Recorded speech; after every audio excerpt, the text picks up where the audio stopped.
except the spending from overseas.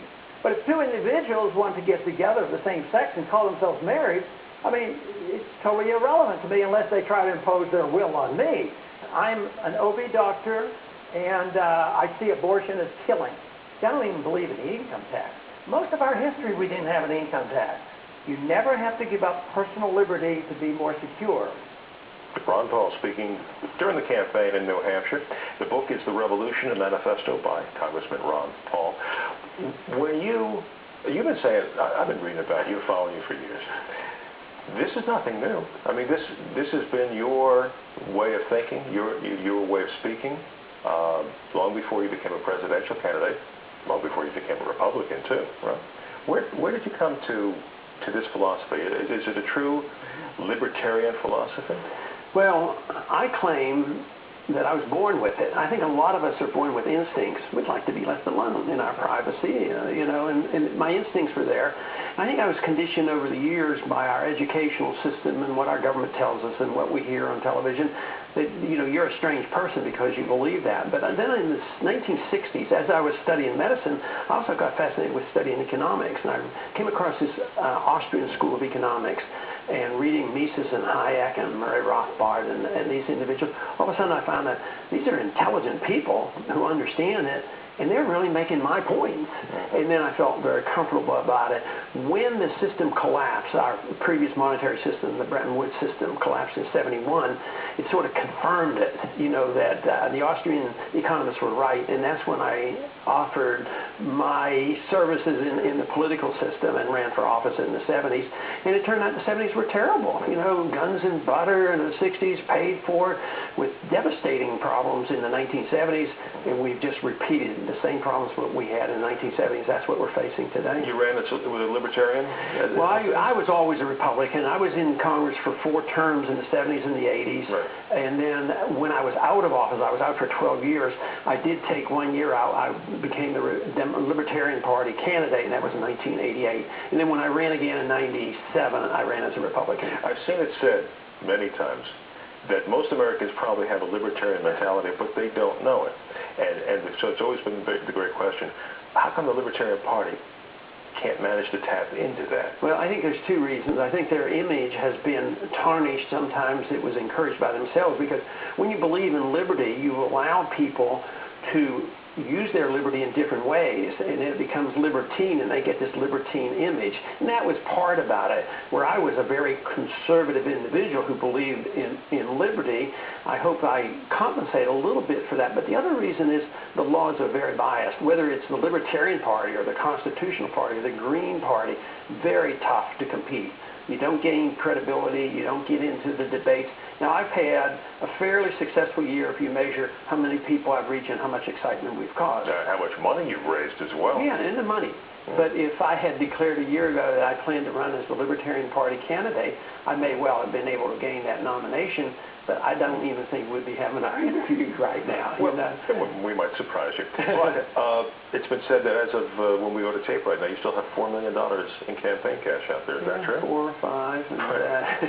And, now, you're still in the race. You haven't dropped out of the race. No, I'm still a candidate. Absolutely. And we did well in Pennsylvania. Right. Are you actively campaigning right now? I saw your friends in Nevada. Yeah, I did a speech in Nevada, and yeah. I gave 4 up in Pennsylvania, and we put some ads on, and ended up with our best state so far in Nevada. It looked like we were going to gain a lot of delegates out there. And well, my understanding is that, as one of your supporters put it, I've seen people walk out of party conventions before, but I've never seen a party walk out of its own convention. Yeah, I thought that was a pretty neat line. I wish I could have thought that one. What's that all about? What's going on out there? Well, our supporters out there started winning the votes, and we were going to have the delegates, and you couldn't have that.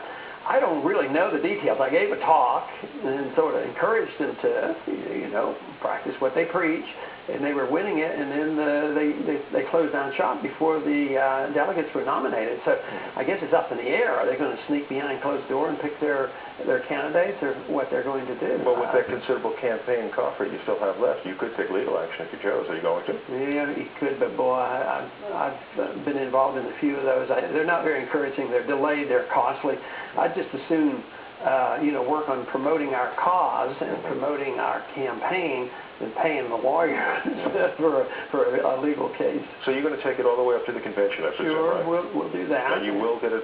Do you anticipate being able to speak there? No, I don't. Have they told you no? No, but we're talking, and it'll be nice if I can.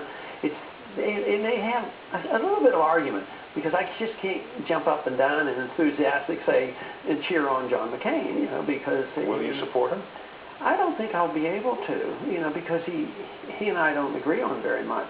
Probably, he's voted to raise taxes. He says he's for lower taxes now, so I'm with him on that. But the rest is, pretty much him building his alliance with the Democrats. He's seen as an independent and a maverick. The same terms that are used to describe him describe me. But he goes in the direction of picking up his votes from very liberal interventionist Democrats. Well, and of course, his foreign policy is quite different than mine. Well, foreign policy, and we can get into that in a moment, but on some of the other core issues, if he says he's for lower taxes, you certainly would agree with that. Yeah. He's called himself a right-to-life candidate. You would agree with that. So... probably and he's also been against a lot of the earmarks that have been out there. So you would agree with that? Well, that's a big discussion there, because the earmarks, I'm against the spending, not the earmarking that Congress has the responsibility for. I was very reluctant to get into the race, and the issue that probably talked me into it, when I first got into politics, it was monetary policy and economics. What got me involved in this race was the war and the foreign intervention and the fear that I have about what's happening with this spreading into Iran. I really think we're on the verge of something terrible happening over there, where this war is going to spread. So what would you do, take them out right away? Yeah, as soon as feasible and safely to come home and change policy, change the foreign policy. So, talk with people and be friends with people and trade with people, but not to badger them and bomb them and invade them and have regime change. We've been doing that since 1953. That's part of the reasons why we have trouble in Iran, is when Eisenhower used the CIA to undermine Mossadegh, and this goes on. And they don't forget about that. And we're imposing ourselves on what the Arab Muslims consider Holy Land. That whole area, all of this Arabian Peninsula as well as Iraq, is considered Holy Land. So why go look for fights? And we have a permanent presence over there.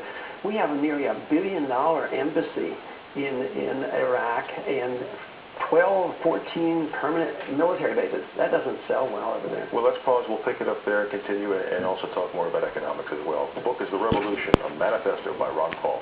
We'll be right back.